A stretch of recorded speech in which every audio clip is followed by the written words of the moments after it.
Assalomu alaykum hurmatli YouTube kuzatuvchilari. Bizga har kuni o'nlab keladigan savol, sendvich paneldan uy qursa bo'ladimi, sendvich paneldan dacha qursa bo'ladimi degan savollar juda ham ko'plab keladi va bugungi videomizda aynan mana shu savollaringga aynan shunaqa uylar, dachalar qurib turgan usta akamiz Ma'murxon akam bilan podrobniy batafsil qilib tushuntirish videosini amalga oshirmoqchimiz. Xudo xolasa video davomida batafsil ushbu orqamda ko'rib turgan uylaringni ham o'quv markazi bo'ladi, bu ketayishli. Shu Ma'murxon akam o'zlari qurishgan, necha pul ketdi, noldan pod ключ necha pulga tushdi, hammasini xudo xolasa birgalikda ko'rib gaplashib chiqamiz. Ma'murxon aka, assalomu alaykum. Va alaykum assalom.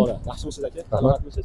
Ma'murxon aka, hop, juda ham bizga ko'plab savollar kelyapti har kuni. Sendvich paneldan uy qursa bo'ladimi, dacha qursa bo'ladimi deb. Shunga qisqacha hozir birinchi javob bersiz aka.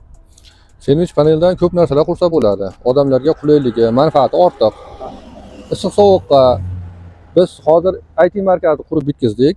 Bundan oldin dachalar qurdik, bog'larda atrofiga ma'lum bir vaqtda birpas dam oladigan xonalar qurdik. Xolodilniklar qurdik. Yengil tipdagi konstruksiya ishlarini ko'p bajaryapmiz. Ulardan ko'nglimiz to'q, hammasi yaxshi effekt beryapti. Sendvich panel qurilishda eng asosiy jihatlarini namoyon qilgan sari qurilishda asosiy qurilish materiali hisobiga tobora kirib boryapti. To'g'ri. Barcha bilyapti, chunki sendvich panelda yaqinda ham bunaqa ommalashgani yo'q edi. Endi odamlarning zimmasi faqat sifatli kompaniyadan sendvich panel xarid qilish qolyapti xolos. Ma'murxon aka, ushbu binomizga qancha vaqtda qurib bitkazildi va qancha xarajat bo'ldi? Material shaklida va sizni xizmatlaringiz qanaqa bo'ldi aka? Shuni bir qator bu narsalarni yetkazasiz. Bu sendvichdan qurilgan binomizda bizga sement fundamenti qurilgan, zaklatnoy qo'yilgan holatda topshirishdi. Biz 14 kun mobaynida ish qildik bu yerda. 50 millionlik sendvich devorlarini ishlatdik. 50 millionlik sendvich panel ishlatdik. 32 millionlik temir konstruksiya ishlarini bajardik. 32 million temir konstruksiya. Hisoblab turasizlar. Keyin mana endi ishimiz buni kvadratini alohida bir gaplashganmiz o'zlari bilan. 120 mingdan pod ключ holatini gaplashganmiz. Uni ichiga qonli sendvich panel qotirish, metal konstruksiyalar, zinalar qilishlar, zinalar, kraskalar, pollar, ikkinchi etaj ikkinchi etaj pollari hammasi kiradi. Bu binoni dizaynini ham o'zingiz qilib bergansiz. Dizaynini ham o'zimiz ishladik. Dizayn, binolaringga dizaynlarni ham akam o'zlari binolaringga moslab qilib berishadi. Xolasa sendvich panelda ranglarni ham o'shanga qarab o'zlari bizga buyurtma berishadi. Do'stlar, sizlar faqat shu pulini gaplashib, joylarini ko'rishib, kunini gaplashib olsalaring bo'ldi. Boshqa ish qoldirishmaydi xolasa.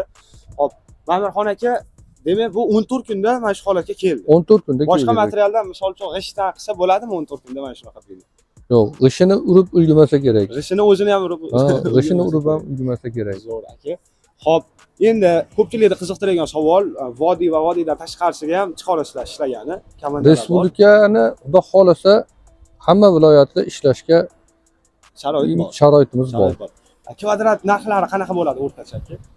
Joyiga qarab, qandaydir sharoitlariga qarab, hammaga qarab, obyomiga qarab kelishamiz. Hamma narsani kelishsa bo'ladigan yo'lda qilib, chiroyli qilib beramiz. Do'stlar, ushbu binomizga 10 sm qalinligidagi 14 platnisli penoplast materialdan tayyorlangan ranglarni oq-oq qilib sendvich panel ishlab chiqarib berganmiz. Kimga sifatli sendvich panellar kerak bo'lsa, albatta bizga qo'ng'iroq qilib buyurtma bersalar ham bo'ladi va Ma'murxon akamni ham telefon nomerlarini qoldirib ketaman.